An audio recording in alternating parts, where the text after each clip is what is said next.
తిరుమల దర్శనం పేరుతో, శ్రీవారి దర్శనం పేరుతో జేబులు నింపుకొని సొంత నగర ప్రజలు ఎవరైతే నీకు ఓట్లేశారో వాళ్ళ దగ్గర కూడా డబ్బులు వసూలు చేసి తీసుకెళ్లి దర్శనం ఇప్పించిన నువ్వు, అలాంటి చరిత్ర ఉన్న నువ్వు నీ సొంత కార్యకర్తలను కూడా దోచుకున్నావు కాంట్రాక్టుల పేరుతో.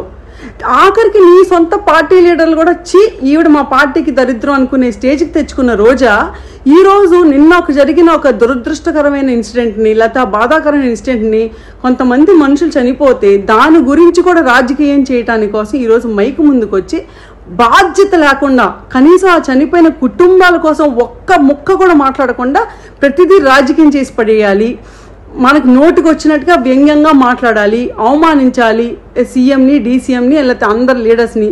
ఏంటమ్మా నువ్వు మాట్లాడే మాటలు? చంద్రబాబు నాయుడు గారు లెగ్ మహిమ వల్ల నీ లెగ్ చరిత్ర గురించి మాట్లాడమంటావా? ఏదన్నా ఇప్పుడు మన రాష్ట్ర ప్రజలకే కాదు, పక్క రాష్ట్ర ప్రజలకి నువ్వు ఎవరికో చేపల పులుసు ఇచ్చావంట, ఆ రాష్ట్ర ప్రజలు కూడా నీ లెగ్ గురించే మాట్లాడుకుంటున్నారు. ఆ స్థితిలో ఉన్న నువ్వు ఇప్పుడు ఏమన్నా మేము మాట్లాడితే రేపొద్దున గ్లిజర్ని కళ్ళలో వేసుకొని మైకుల ముందుకు వచ్చి నన్ను పర్సనల్ అటాక్ చేస్తున్నారు అని మాట్లాడతావు. సిగ్గు సరే ఉందా? మీ లీడర్ లాగా ఈ లీడర్లు ఏమైనా ప్యాలెస్లో పడుకుంటున్నారా? రియా హాస్పిటల్లో అంతమంది చిన్నారులు చనిపోయారు ఆక్సిజన్ ఫెయిల్ అయితే.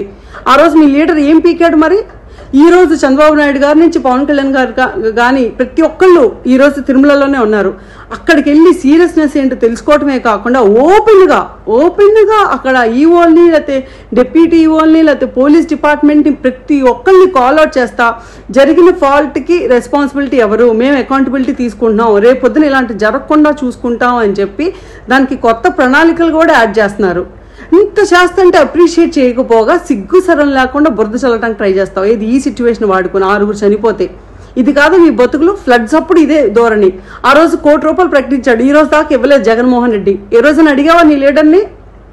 నువ్వు వచ్చి మాట్లాడతావా? మేము 25 lakhs ఈచ్ ఫ్యామిలీకి అనౌన్స్ చేసాం. అది కాకుండా ఒక కాంట్రాక్ట్ ఉద్యోగం ఇస్తామని అనౌన్స్ చేసాం. అవి కాకుండా గాయపడి హాస్పిటల్లో ఉన్న ప్రతి పేషెంట్ని జస్ట్ వెళ్ళామా నామకే వాస్తే ఫోటో తీయించుకున్నామా అని కాకుండా ప్రతి పేషెంట్తో టైం స్పెండ్ చేసి ఏం జరిగింది ఏంటి అని ఫీడ్బ్యాక్ తీసుకొని ఒక ప్రాపర్ ఎంక్వైరీ జరగాలి.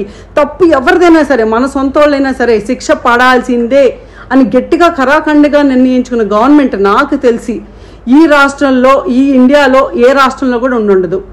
అందరూ అప్రిషియేట్ చేయాలి. యాక్సిడెంట్స్ ఎక్కడైనా జరుగుతాయి, కానీ యాక్సిడెంట్ని ఓన్ చేసుకొని ఏ అన్ఫార్చునేట్ ఇన్సిడెంట్ అయినా సరే దాన్ని ఎలా మళ్ళీ రిపీట్ అవ్వకుండా చూసుకోవాలి అని చెప్పి బాధ్యతగా వ్యవహరించే గవర్నమెంట్ ఏదైనా ఉందంటే అది ఎన్డీఏ గవర్నమెంట్ మాత్రమే. నీకేమాత్రం సిగ్గున్నా నోరు మూసుకొని ఇంట్లో కూర్చో చాలు. అదొక్కటే నువ్వు ప్రజలకు చేసే మేలు. Thank you.